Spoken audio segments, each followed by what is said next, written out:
Merhabalar, kanalıma hoş geldiniz sevgili dostlar. Bu videoda beraberce yeni yılın ruhuna uygun bir hırka örüyoruz.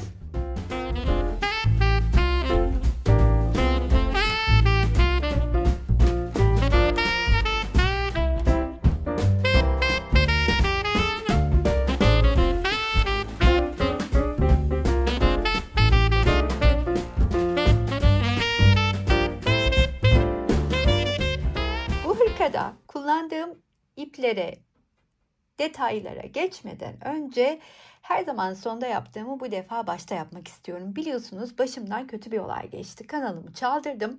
Kanalımı çaldırdıktan sonra da istatistikleri, algoritması çok kötü oldu. Yani neredeyse yere düştü diyebilirim.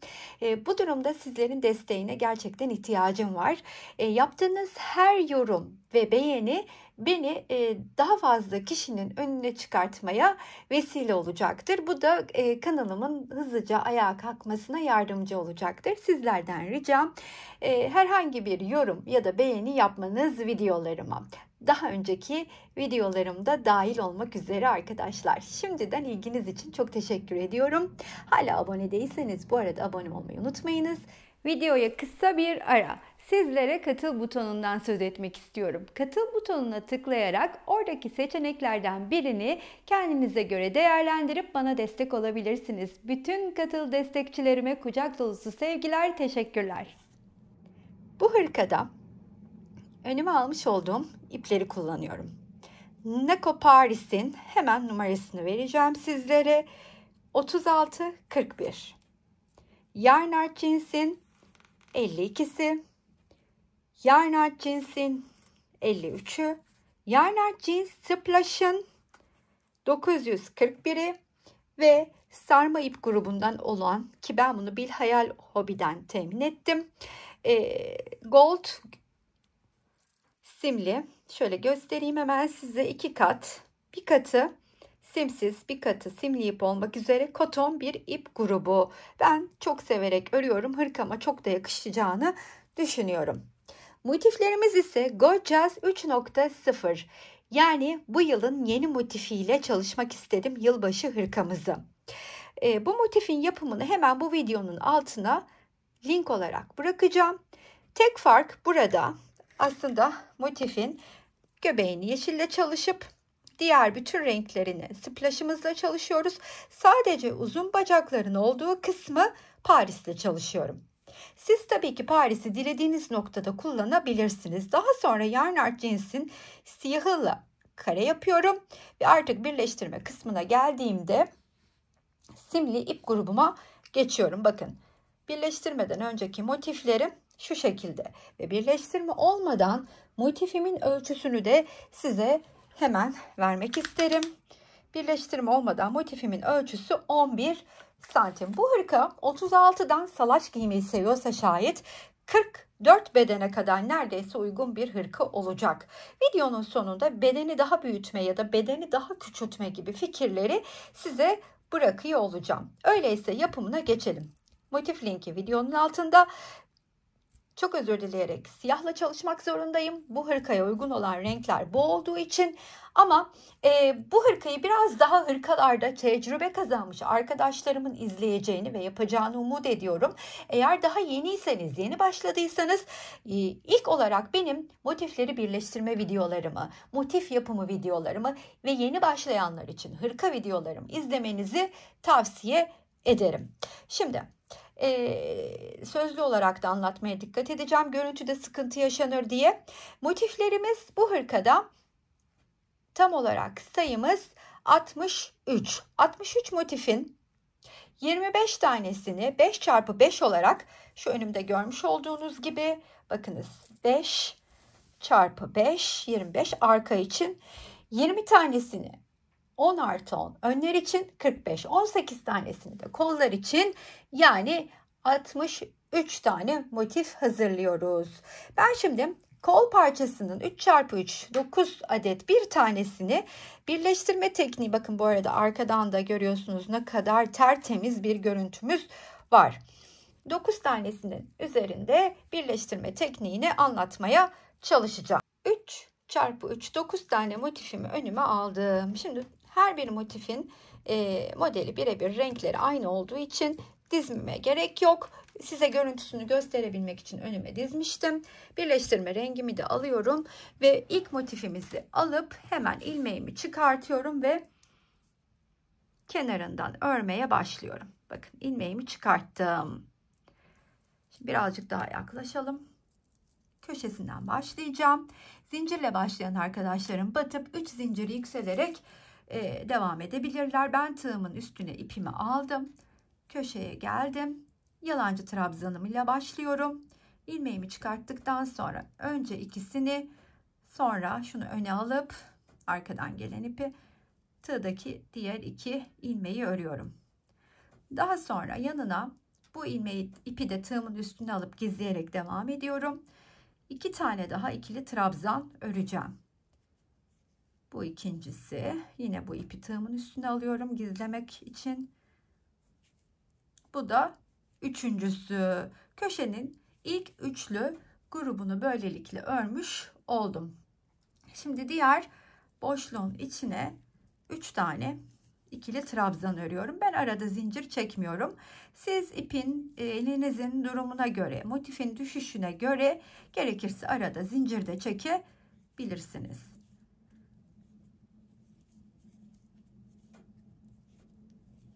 Boşlukların içine 3 tane ikili trabzan örmeye devam ediyorum.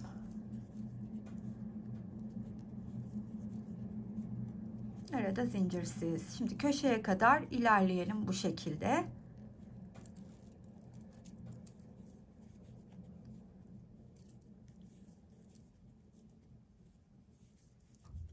Köşeye geldim. 3 tane ikili trabzanımı ördükten sonra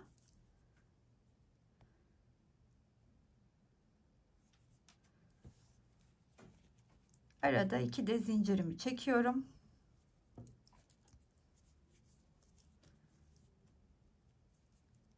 Ve tekrardan aynı köşenin içine 3 tane ikili trabzanımı örüyorum. Ve diğer köşenin olduğu yere kadar aynı mantıkla boşlukların içine 3 tane ikili trabzanımı örerek devam ediyorum.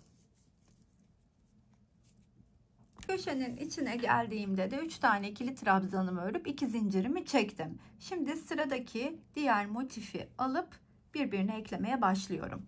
Her iki motifin de ön yüzü bana bakarken yeni motifimin köşesinin içine 3 tane ikili trabzan örüyorum. 1 2 ve 3. Daha sonra tığdan çıkıp buradaki motifin tam karşısına denk gelen boşluğundan ilmeğimi çıkartıyorum.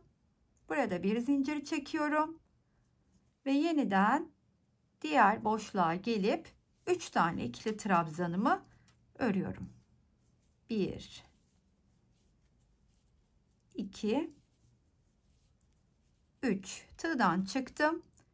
Karşısındaki boşluktan ilmeğimi çıkardım. Zincir çekiyorum ve buradaki boşluğa gelip yine 3 tane ikili trabzanımı örüyorum.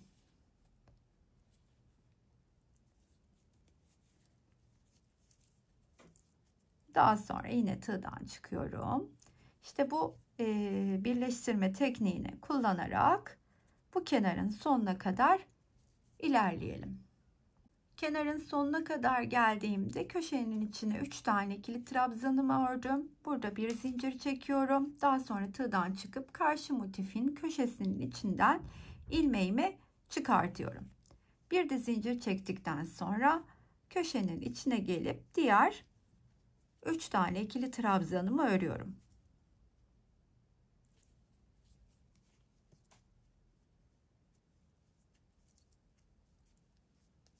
Daha sonra iki kenarını, yani bu ve bu kenarı örerek devam edeceğim ki üstüne sıradaki motifi ekleyeceğim. Sıradaki motifi de bunun üstüne eklediğim gibi aynı mantıkla ekliyor olacağım. Şimdi hiçbir farkı yok. Bakınız, şimdi boşlukların içine 3 tane ikili trabzan örüyorum. Şöyle göstereyim. Şimdi böyle ilerleyeyim. Şuraya kadar geleyim. Köşede yine 3 tane ikili trabzan, 2 zincir, 3 tane ikili trabzan. 2 motifi böylelikle eklemiş oldum. Şimdi diğer 3. sıra geldiğinde burada yine 2 zincirimi çektim. Üçlü grubumu ördükten sonra sıradaki motifimi alıyorum. Aynı biraz evvelki yaptığım işlemi tekrarlıyorum. Köşenin içine 3 tane ikili trabzanımı örüyorum.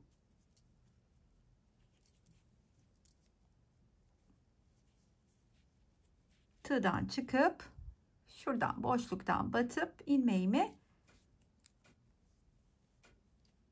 çıkartıyorum. Bir zincir çekip hemen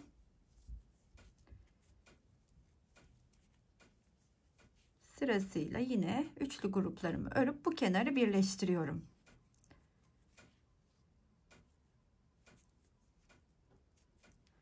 Yani ne yapıyoruz şimdi? Aynısını yapıp bunu birleştirip böyle geliyorum. Bu defa artık 3 tane motif olduğundan döneceğim, bitireceğim. Bir de üçlüyü üstüne ekleyeceğim ama bu benim için ön parçası ya da arka parçası olsaydı bunu 5 taneye kadar uzatacağım için ne yapacaktım? Bunu böyle örüp üstüne bir tane daha sonra bir tane daha örüp üstüne bir tane daha mantığıyla ilerleyecektim. Şimdi ise buraya kadar devam edeyim. Üçüncü motifi de ekledikten sonra bunun köşesine geldiğimde artık yapacağım işlem bu kenarı örüp diğer yanındaki motife geçmek. Yani 4. motife. Şimdi burada 2 tane zinciri çekiyorum dönüşte ve bu köşenin içine 3 tane daha ikili trabzanımı örüyorum. Daha sonra aynı mantıkla devam ediyorum. Boşlukların içine 3 tane ikili trabzan.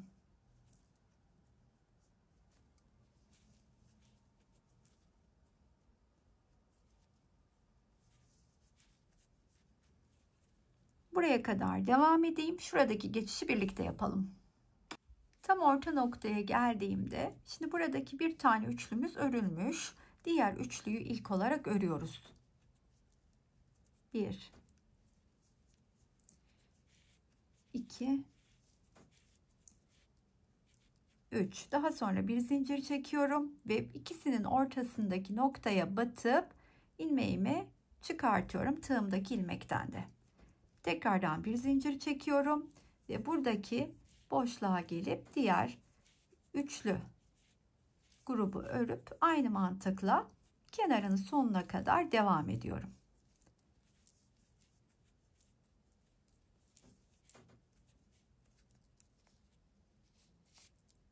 Bu kenarında sonuna kadar geldiğimde artık yanındaki motifi ekliyoruz. Bunun için de köşeye 3 tane üçlü grubumu örüp 2 de zincirimi çektim. Yeni motifi de alıp ön yüzü bana bakarken içine 3 tane ikili trabzanımı örüyorum.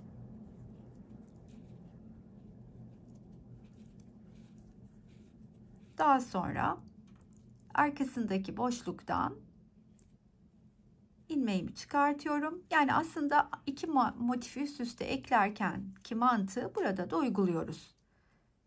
3 tane ikili trabzan, çık buradan ilmeğini çıkart, bir zincir, 1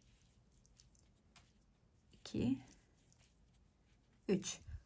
Şuraya kadar aynı şekilde devam ediyorum. Şuraya geldiğimdeki geçişi yapalım. Buraya kadar geldim. Şimdi buradaki köşenin içine de 3 tane ikili trabzanımı ördüm. Daha sonra bir zincir çekiyoruz burada hemen. Bir saniye, ilmek kaçırmışım. Burada bir zincir çekiyorum ve tığdan çıkıp bu ikisinin kesiştiği tam orta noktanın içine batıyorum ve ilmeğimi içinden çıkartıyorum. Daha sonra bir zincir çekip bu köşeye geliyorum.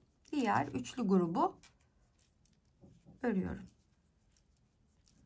Bundan sonrasında bu kenarın sonuna kadar, yani 4. motifi eklemeye başlayana kadar aynı mantıkla ilerleyelim. Yani şuraya kadar gelelim. Sonra 4.'yü alacağız. Kenarın sonuna kadar geldiğimde Diğer motifi alıyorum. Yani buraya biraz evvel 4. dedim. Aslında toplamda 5. ama şu 4 tane, şuradaki 4 tane motifin birleşimini kavradığımızda hırkanın bütünündeki motifleri de zaten rahatlıkla birleştirebiliriz. Yoksa tabii ki bu benim 5. motifim. Yeni motifi aldığımda aynı mantıkla ön yüzü bana bakarken 3 tane ikili trabzanımı içine örüyorum. Daha sonra hemen tığdan çıkıp karşısındaki boşluktan ilmeğimi çıkartıyorum. Bir zincir çekip yeni boşluğa geliyorum. 3 tane ikili trabzan, aynı mantıkla ilerleyelim. Ta ki bu 4 motifin kesiştiği ortak yere kadar. Oradaki geçişi de birlikte yapalım. Yani tam olarak dediğim yer şurası. Tam orta noktaya geldim. Şimdi bakın, buradaki köşenin içine 3 tane ikili trabzanımı örüp bir zincirimi çektim. Tam olarak bu orta noktanın da içine batıyorum. Bu ilmeği içinden çıkartıp bir zincir çekiyorum. Ve hemen tığın üstüne ipimi alıp buradaki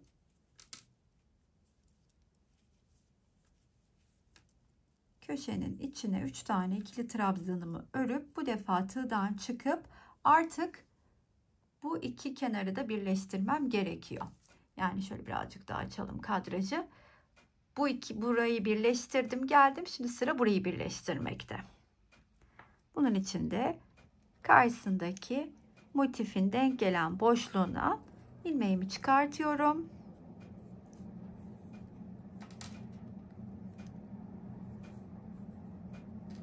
Üç tane ikili trabzan, tığdan çıkıyorum. İlmeğimi çıkartıp yeniden 3 tane ikili trabzan. Bu kenarında sonuna geldiğimde yine artık buradaki bir zinciri çekip bu defa bu iki motifin birleştiği yerin ortasına batıp ilmeğimi çıkartıyorum. Bir zincir çekip bu kenarın sonuna kadar ördüğümde 5. motifle işimiz bitecek. Artık 6.'yı yanına ekliyor olacağım. Şimdi bu gidişatını tığdan çıkıp size göstermek istiyorum mantık olarak da. Bunu sonuna kadar dediğim gibi öreceğim. Sonra ne yapacağım? Bunu buraya, üçünün arasına yerleştirdiğim gibi yeni motifi de buraya yerleştireceğim. Buradan başlıyorum. Böyle gelip hop böyle dönüyorum. Sonra bu kenarı ördükten sonra sırasıyla diğer 3 tane motifi de yanına ekleyeceğim. Daha sonra eklediğimde bunu buraya, bunu buraya geldim. Bakın bunu en son bunu ekleyip böyle geldiğimde artık bekliyor olacağım kol evine yerleşmek için. Çünkü neden? Bu motifin, bu 3 motifi kol evindeki 3 motifle eklenirken sonra döndürüp katladığımızda da bu açık olan yer diğer tarafla birleşip kolun formunu oluşturacak. O zaman ben bu parçayı birleştirip geliyorum. Arka bedeni biliyorsunuz birleştirmiştim. Kol parçasını birleştirirken de 3x3 9 motiflik parçayı sizlere nasıl birleştirme yapabileceğimizi şu 9 parçada göstermiştim. Daha sonra ön parçalarını ekledim. Şimdi nasıl eklediğimi, hangi mantıkla eklediğimi size anlatacağım. Ancak burada anlamakta bir tık zorlanabilirseniz, çünkü belki daha yeni başlıyor, yeni hırkalar örüyor olabilirsiniz. Bundan bir önceki videoma bakmanızı tavsiye ederim. Çünkü o videoda ben şunu anlatıyor olacağım sizlere. Bir önceki videoda olabilir, birkaç önceki de olabilir. Olmadı. Ben o videonun linkini bunun altına, açıklama kısmına bırakayım. Orada daha detaylı tek tek ekleyerek sağ ve sol parçayı nasıl yaptığımı göstermeye çalıştım sizlere. Onun için de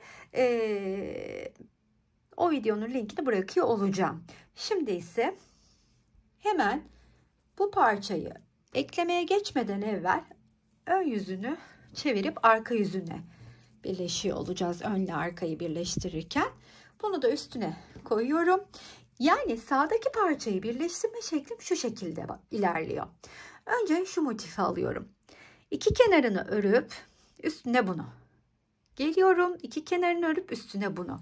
Derken bunu. Sonra bir kenarını uzuncana geçiyorum. Sırasıyla bunu yanına bunu, sonra bunu, bunu derken buraya kadar geliyorum.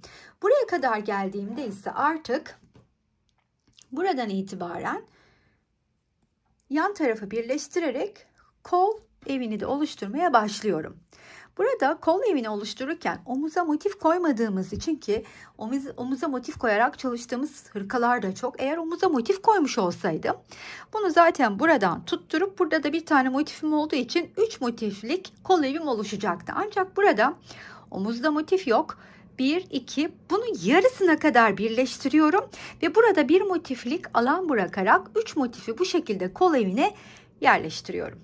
Şimdi o zaman buraya kadar buradan başlayıp birleşelim. Burada karşılıklı başlarken hemen köşeye gelip örmüştüm en son. Bir de zincirimizi çekmemiz gerekiyor. Bakın, bir de zincirimi çektim. Tığdan çıkıyorum ve bu karşıdaki köşenin şu boşluğun içerisinden ilmeğimi çıkartıyorum. Daha sonra bir zincirimi çekip aynı boşluğun içine geliyorum ve 3 tane ikili trabzanımı örüp tığdan çıkıyorum. Karşıdaki denk gelen boşluğundan geçiriyorum. Yani size göstermiş olduğum birleştirme tekniğini kullanarak karşılıklı parçaları eklemeye başlıyoruz. Şu kesiştikleri noktaya kadar, şuraya kadar ilerleyeyim. Şimdi buraya geldiğimde burada köşenin içine diğer üçlü grubumu örüyorum.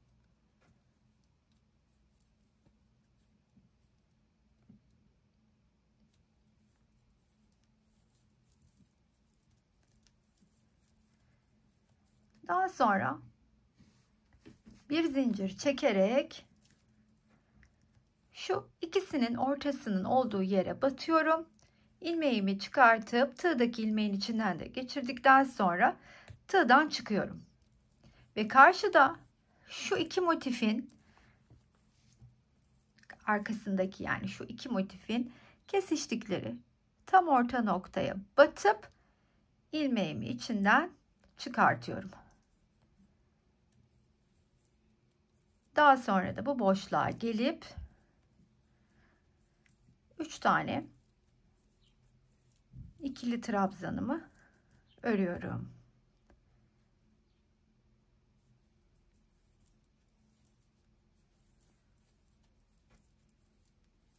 Karşılıklı da aynı mantıkla birleştirmeye devam edelim.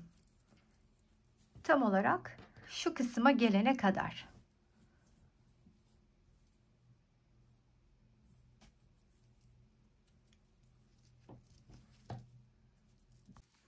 Kol motifini yerleştireceğim yeri oluşturmak için şu en üstün altındaki motife geldiğimde bu köşedeki kısmı atlayıp bakın şurayı ve burayı örerek birleşeceğim. Bu kısmı şuradan itibaren örmeden, karşıyla birleşmeden öreceğim. Hemen birlikte yapalım. Şimdi daha net anlayalım. Buraya geldim. Birleşmeye devam ediyorum. Önce 3 tane ikili trabzanımı örüyorum. Tığdan çıkıp karşıdaki şu boşluğun içinden ilmeğimi çıkartıyorum. Bir zincir çekip yeniden buraya geliyorum. 3 tane de buraya ikili trabzanımı örüyorum. Tığdan çıkıp bunu da birleştiriyorum. Ve artık birleşmeyi tamamladım. Bu motifin burasına kadar. Şimdi buraları artık birleşmeden örmeye devam ediyorum. Ta ki omuza kadar. Yani şuraya kadar geleyim. Sonra üst kenarı birleştirerek omuzu oluşturacağız. Kol motiflerinin şu üst kısmına kadar geldim. Artık omuza döneceğiz birleşme için. Onun için de şimdi bakın tam olarak şuradayım. Göstereyim hemen. Burada kol evimiz şu şekilde oluştu. Şimdi burada bu iki motifin kenarı ile arka iki motifin iki kenarını birleştirerek omuzları sabitlemiş oluyoruz. Aynı birleştirme tekniğimizi kullanarak bu iki motifi de üst kenarda birleştirelim.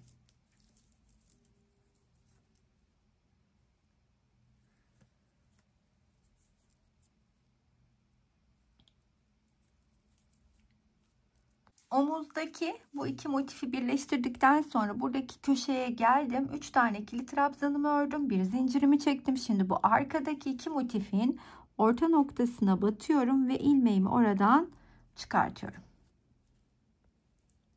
Daha sonra bir zincir çekip burada örmüş olduğum ilk trabzanın tepesine de kaydırarak ilmeğimi çıkartıp bir tarafını tamamlamış olacağız hırkamızın. Şimdi hemen kadrajı biraz genişletip göstermek isterim size. Şu kol evini şuraya oluşturduk. Ne yaptık? Dikey bir birleşimle motiflerimizi yerine yerleştirdik. Şimdi sırada diğer taraftaki motifli kısım var. Onu da yerine yerleştireceğiz. Oradaki birleştirmeyi ise dikey değil yatay olarak örerek ilerledim. Nasıl mı? Hemen onu da göstereyim. Tekrardan hatırlatayım. Bu videonun altında bir link var. Oraya baktığınızda çok daha ayrıntılı bu sağ ve sol birleşmeyi göreceksiniz. Burada zemin renginden ötürü çok detaylı anlatıma giremedim. Ama nasıl başlıyorum? İlk olarak bu motifimi alıyorum. Şöyle bir kenarını, iki kenarını örüyorum. Bunu alıyorum. Daha sonra bunu bu kenardan birleştirip böylece ilerliyorum. Sonra böyle geliyorum. Tekrardan üstünü geçiyorum. Ve hemen bir üstteki bu motifi. Derken iki kenarı, yanına bu. Sonra üst iki kenar. Sonra bunu böylece burayı birleştirip bunu alıyorum. Yani yatay birleşmeyle bu derken en son bunu eklediğimde üst kenarım, iki kenarım açık kalmış oluyor. Ve o üst iki kenarı da bu arkası beşli olduğu için bir motifi ortada bırakıyorum. Ve bu arkadaki şu kısma bakın, bu ortada kaldı. Burada sol tarafımda iki motif kaldı. Buradaki kısımdan batıp hemen ortasından şöyle tam ortadan buradaki ilmeğimi biraz küçültelim. Bir zincir çekip katlı olduğu için bir tık simli ve hani koton iple oluşan bir grup, tığla daha kolay yapacağım. Burada iki zincir çekmişim. Hemen onun sayısını 1'e düşürüp şöylece düzeltelim de. Bakın bir zincir çektim. Şuradan boşluktan geçiriyorum. Daha sonra bir zincir daha çekip buradaki köşenin içine 3 tane ikili trabzanımı örerken bu defa omuzdan birleşerek başlıyoruz. Yani bu iki kenarı aynı burada yaptığım gibi birleştireceğim. Sonra kol evini oluşturacağız. Göstermiş olduğum sistemle birleştirmeye devam edelim.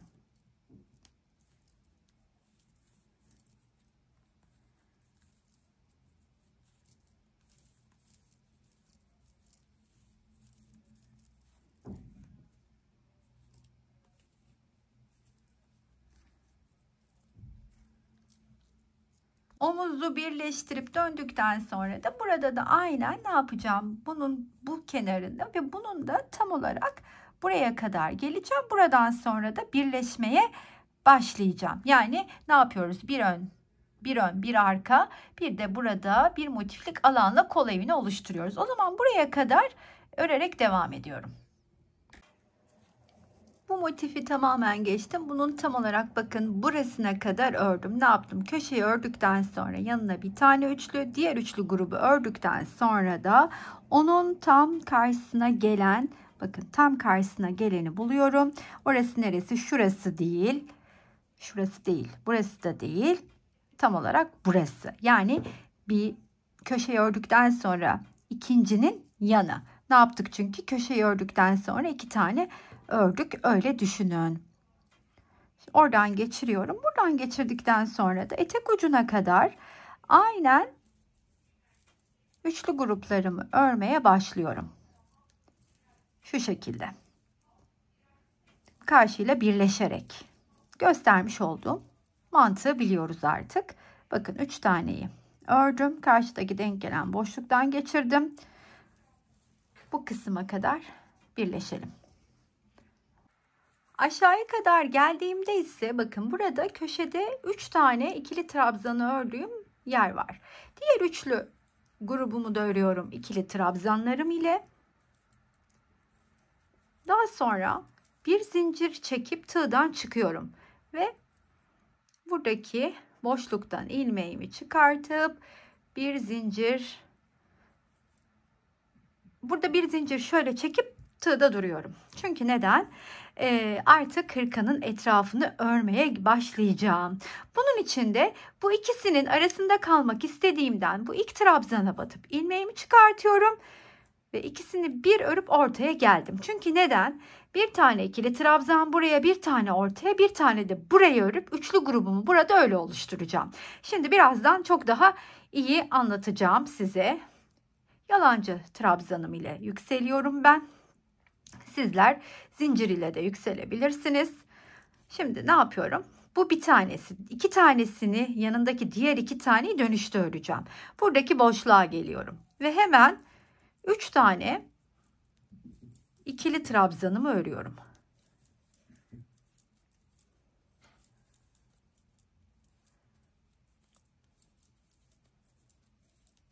Boşlukların içine 3 tane ikili trabzanımı örmeye devam ediyorum. Ta ki şuraya kadar geleyim. Asıl burada tam olarak nasıl geçiş yaptığımı da size göstereyim. Şimdi buradaki geçişte bir tane ikili trabzanımı buraya yapıyorum. Bir tane ikili trabzanımı tam olarak bu orta ikisinin birleştiği yere batıp yapıyorum. Bir tane ikili trabzanımı da buradaki köşe boşluğuna yapıyorum. Daha sonra yeniden boşlukların içine 3 tane ikili trabzan örmeye devam ediyorum. Şimdi buraya da bir tane üçlü trabzan öreceğim.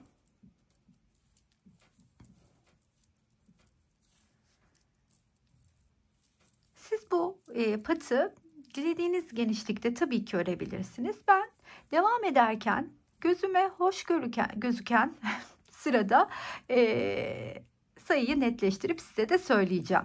Arada dil sürçmeleri, yanlış kelime kullanımları olabiliyor. Affola efendim.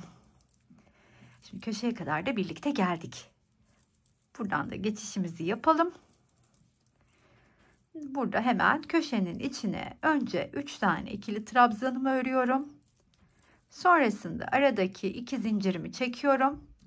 Ve aynı boşluğun içine yeniden 3 tane ikili trabzanımı örüyorum.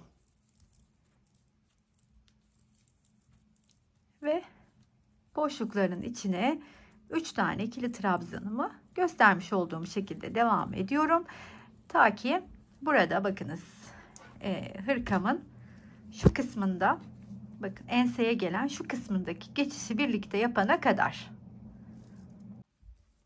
Şimdi burada sözünü ettiğim yerdeyim bakınız. Tam ensedeki kısımdayım. Buraya geldiğimde de hemen şöyle yapıyorum. Bakın şurada şu köşeye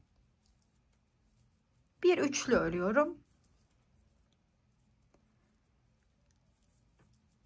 Daha sonra buradaki köşeye de bir üçlü örüyorum.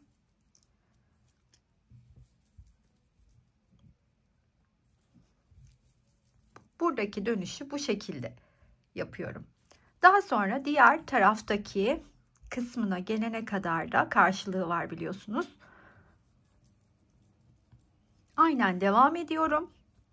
Üçlülerimi örmeye. Diğer taraftaki geçişine geldiğimde ise orada da şimdi ilk bu köşeye 3 tanemi örüyorum ikili trabzan olarak. Sonra da hemen buradaki köşeye 3 taneyi örüyorum.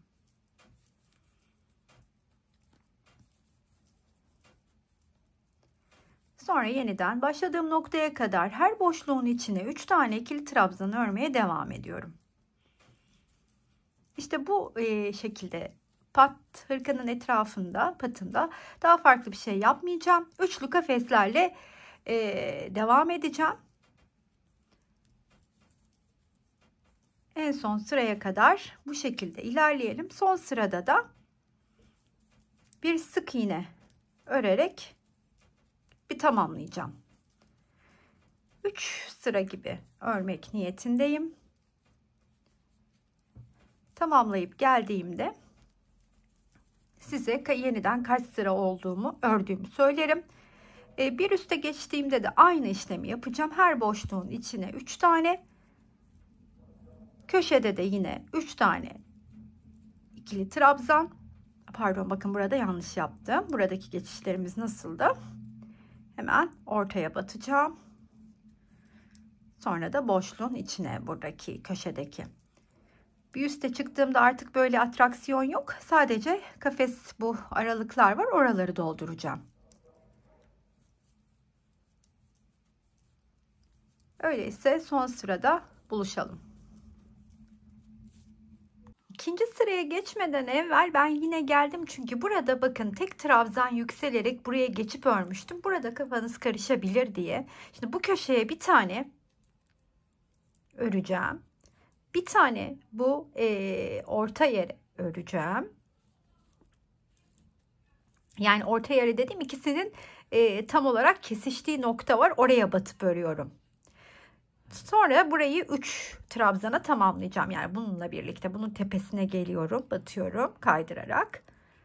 Ve daha sonra hemen yan tarafına da bir sık iğne örüp yükseliyorum. Üstüne tığ ipimi aldım ve ben yalancı trabzanımı ördüm. Siz zincirle de yükselebilirsiniz. Yanına 2 tane daha ikili trabzan örerek 3'e çıkardım bu sayıyı. Her boşluğa da yine 3 tane örmeye devam ediyorum.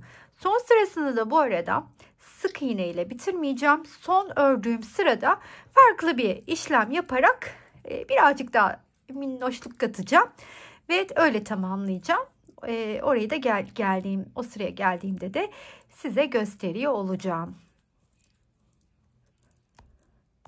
İkinci sırayı da tamamladım. 3'e çıkarken artık 3 benim son sıram olacak. Yeterli genişliğe geldiğine kanaat getirdim.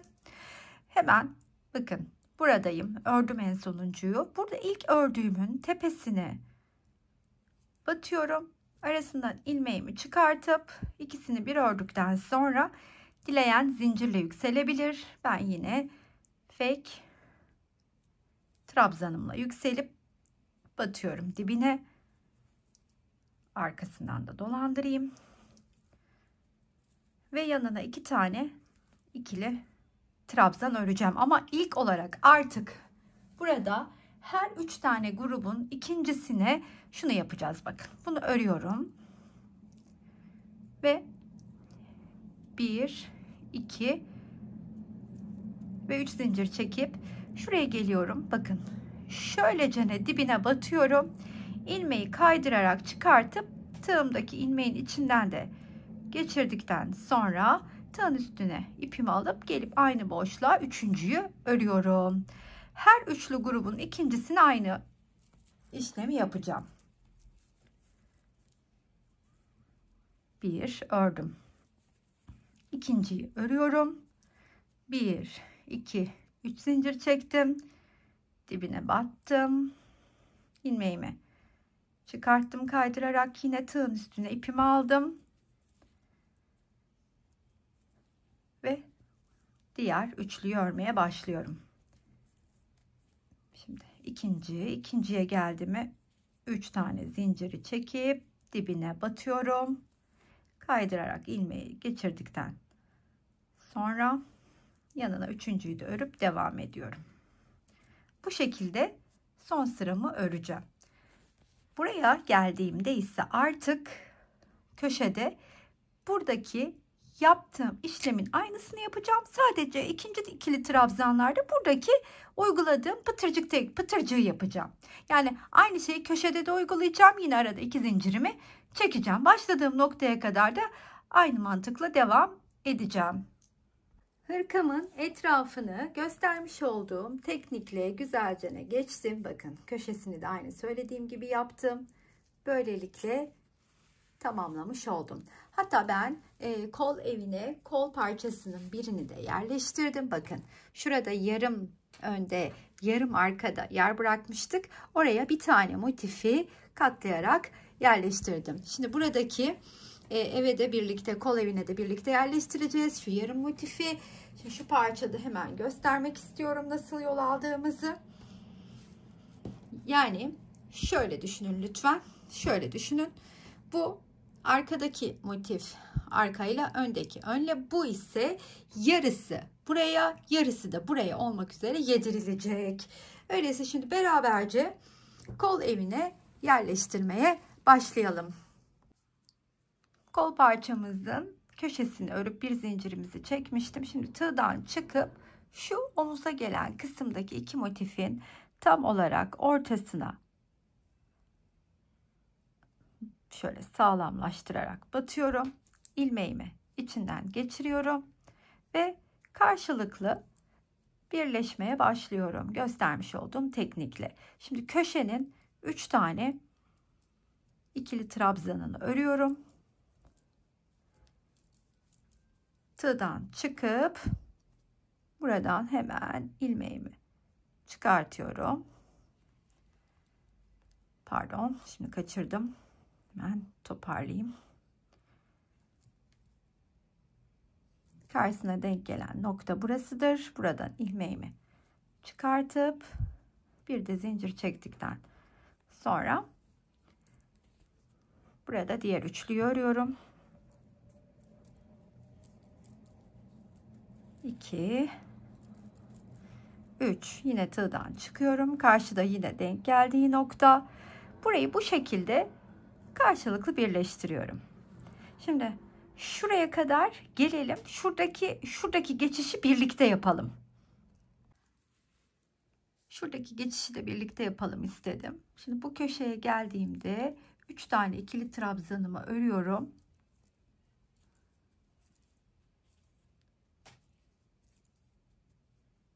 Bir zincir çekip burada o tam ortadaki yere batıp ilmeğimi içinden çıkarttıktan sonra tığdaki ilmeğimden de geçiriyorum. Tığdan çıkıp karşıdaki şu ortadaki noktaya batıp ilmeğimi çıkartıyorum. Bir zincir çekiyorum. Aynı yöntemle birleştirmeye devam ediyorum. Ama şimdi motifi yarım yarım kol altına da yedirmeye başladığımız kısımdayız. Buraya kadar aynı. Şimdi bakınız. Köşenin 3 tane ikili trabzanını örüyorum. Tığdan çıktım. Burada ilmeğimi geçirdim. Bir zincir çektim. Buraya 3 tane ikili trabzan örüyorum. Yine tığdan çıktım. Bir zincir çektim. Bakın kol altına yaklaşıyoruz. Şimdi şuraya batıp ilmeğimi çıkartıyorum. Bir zincir çekiyorum. Tam olarak şimdi buradayım. Buraya ördüğüm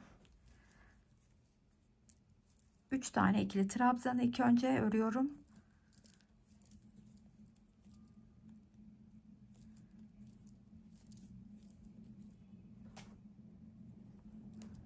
Tığdan çıkıyorum. Bakınız şimdi. Hemen şu kısma batıp ilmeğimi oradan çıkartıyorum.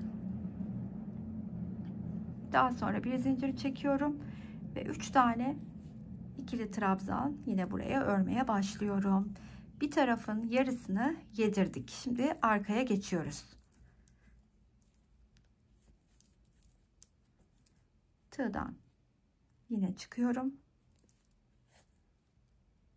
Şöyle döndürüyorum da aynı zamanda batacağım nokta tam olarak bakın sırasıyla bütün denk gelen boşluklar.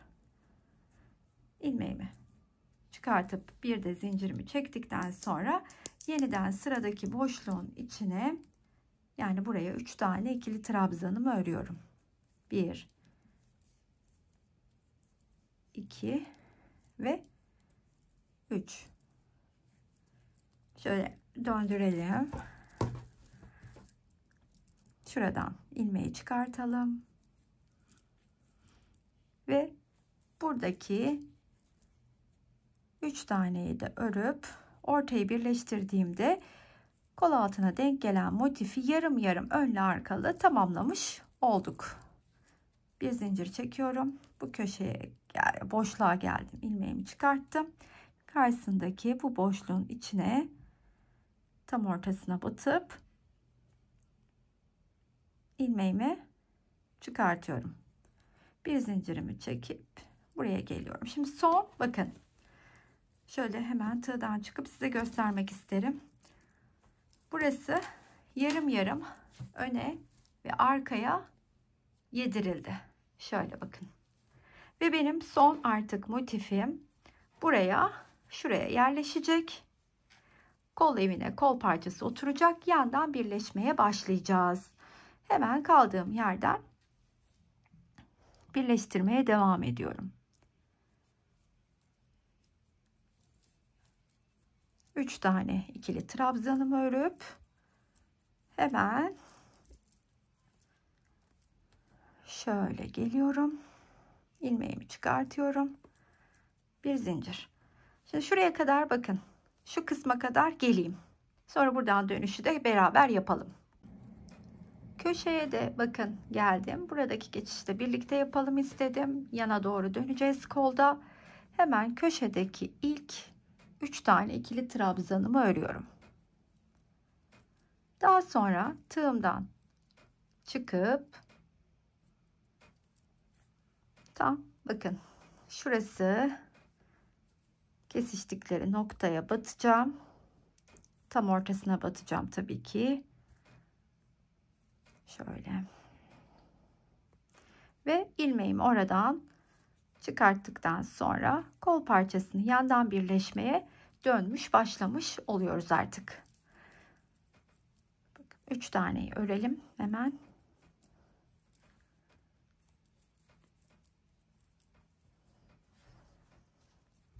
Tığdan çıkalım.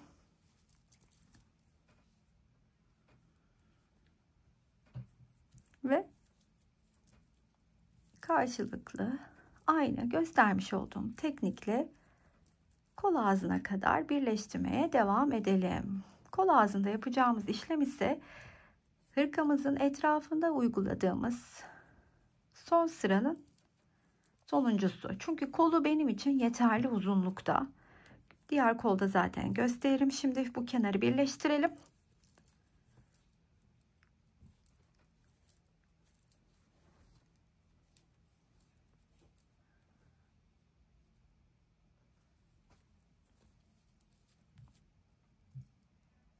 Kol ağzına doğru da geldim, artık bitirdim yandan ekleyerek. Şimdi burada köşedeki diğer üçlüyü ördükten sonra bir zincir çektim. Şu köşenin içinden hemen ilmeğimi çıkartıp bir zincir çekiyorum ve bakın şimdi burada şöyle yükseliyorum. Burada pardon, bir saniye. Şurada bir zincirimizi çekmiştik. İlk trabzanın tepesine batıyorum. İlmek çıkartıyorum. İkisini bir örerek ortaya geliyorum. Buraya bir tane yalancı ikili trabzanımı örüyorum. Siz zincir çekerek de yükselebilirsiniz. Sonra bu burada bekliyor. Diğer ikisini buraya ve buraya olmak üzere dönüşte öreceğim. Yani kolun etrafına da hırkanın son sırasında yaptığım uygulamayı örmeye başlıyorum. Şimdi hemen tığın üstüne ipimi alıyorum. Bu boşluğa geliyorum.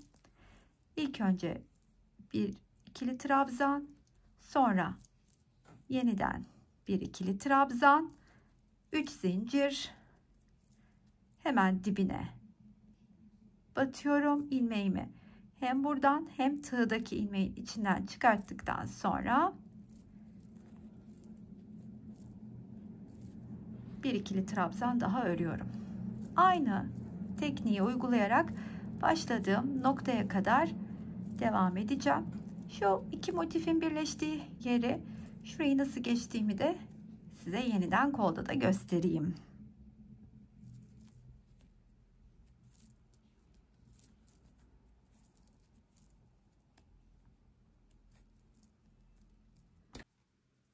Burayı da birlikte geçelim şimdi.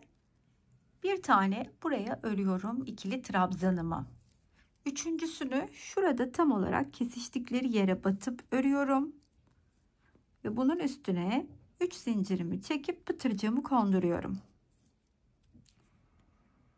Hemen şöyle. Daha sonra buradaki boşluğun içine de bir tane ikili trabzanımı örüp artık başladığım noktaya kadar aynısını yapacağım.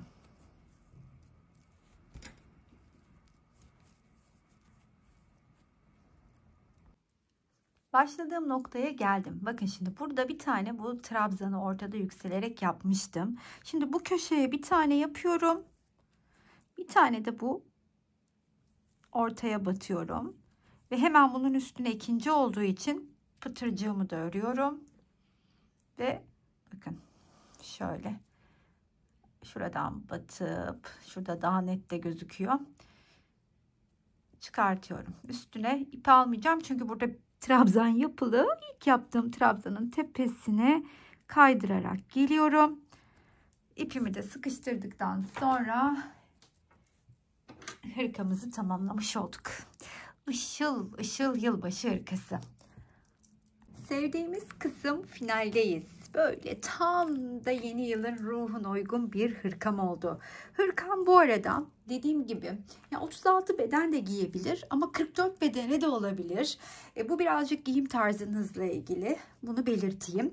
Yani mesela genişliği çünkü şöyle söyleyeyim size 120 santim çevresi, basen çevresi. Hırkamın boyuna gelecek olursak 62 santim boyu, ya 63 santim de diyebilirim ve toplamda kullandığım ipte 750 gram. Simli ip grubunu 300 gram kadar kullandım.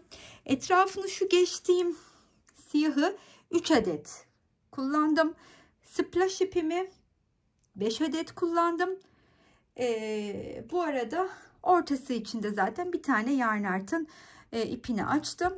Bir tane de şu tüylü iplerden Paris'ten kullandım. Onu söyleyeyim. Ya bir tane açtım ama bitmedi bile. Onu da belirtmek isterim. Hırkanın bedenini 44 beden üstüne çıkartmak oldukça kolay. Motifleri bir sıra daha büyük örmeniz yeterli.